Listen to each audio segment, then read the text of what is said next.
छोपिएको मान्छे टिका आत्रै हो।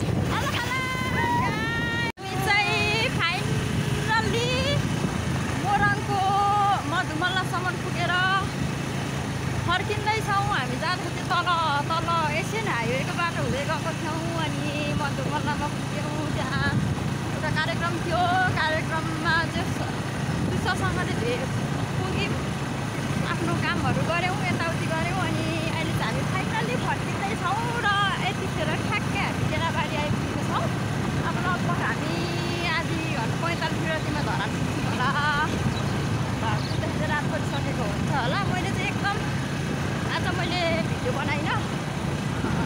बनाउँछु भन्ने सोच चाहिँ थियो, तर यस्तो आज बिजोग भइयो, फस्यो कि कहाँ पसिगयो। हिलोमा पौडी खेलियो। अनि त्यस पछाडि निस्केर पुरै सल पेरेर प्यान्टहरू धोएर अनि एकछिन सुकाएर अनि कपडा लाएर भए पनि हामी कार्यक्रम स्थलमा अब हामी जानुपर्ने ठाउँमा चाहिँ पुग्यौँ। त्यहाँ पुगेर अनि फर्किँदैछौँ। हाम्रो अगाडि पनि टोलीहरू हुनुहुन्छ। उहाँहरू चाहिँ निकै अगाडि बढिसक्नु भयो। ठाउँमा हामीलाई पर्खिँदै जानु हुँदैछ, किनभने बाटो बिग्रियो होइन। हाम्रो लागि चाहिँ नयाँ जस्तै हो यो बाटोमा। सो तर मजा आइरहेको छ यसरी।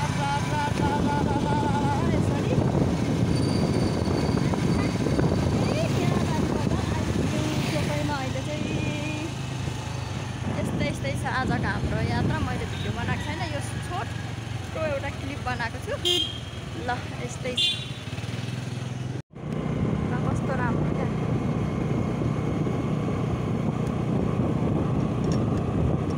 तपाईँलाई अफर हुँदैछ? छैन।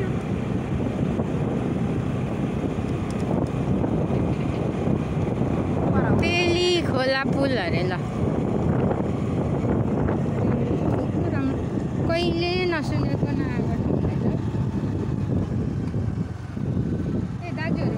दाजुहरू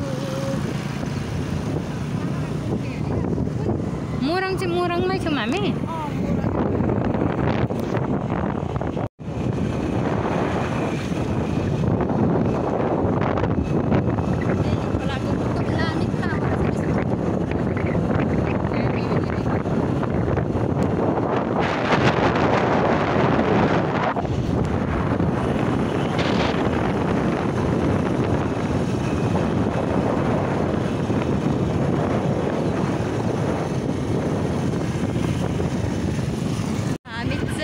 खदम खोलाको पुलतर्फ लाग्यौँ।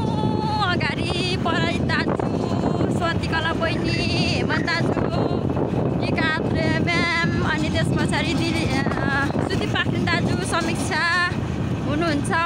अलिक निकै अगाडि पुगिसक्नु भएको छ।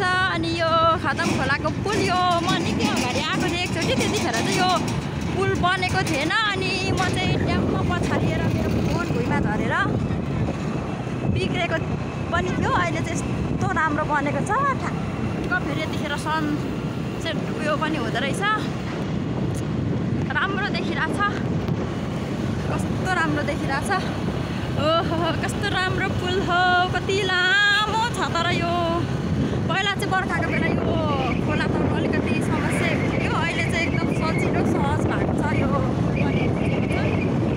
बर्खाकै टाइममा त म आएको छुइनँ, तर यो यति भइसकेपछि यात्रा गर्नु सहज हुन्छ भनेर चाहिँ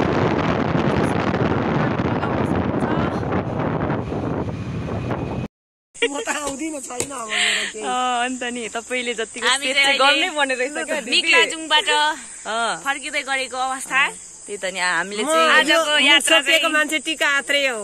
नचिन्नु भयो भने बिजोकै होला भन्ने फिल छ। उहाँले चाहिँ अघि नै हामीलाई खाजा खाने टाइममा हामीलाई होइन कविता थेरापी पनि दिइसक्नु भएको छ। त्यसले गर्दा हाम्रो थकानले अलिकति घटाउन मद्दत गरेको छ। यहाँ हाम्रो बडीगार्ड दाजु पनि हुनुहुन्छ। हाम्रो लेडी राइडर डन फुपू हुनुहुन्छ यहाँ। हाम्रो बिना नानाले चाहिँ आज उग्र गर्नु भएको छ ठाउँ ठाउँमा पौडी खेलेर।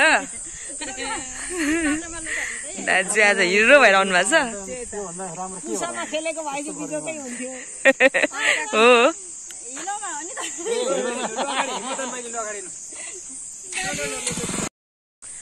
हामी आज कहाँबाट फर्किँदैछौँ दाजु भनिदिनु पर्यो तपाईँले।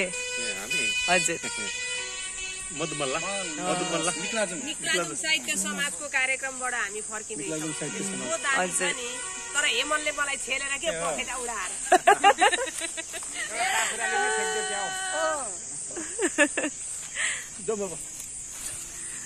फुपूले त पात टिप्नु थाल्नुभयो। केराबारी गाउँपालिका हामी प्रवेश गरिसकेको छौँ। आजको हाम्रो मिठो नै हुन्छ। सेलरोटी, कोदोको रोटी,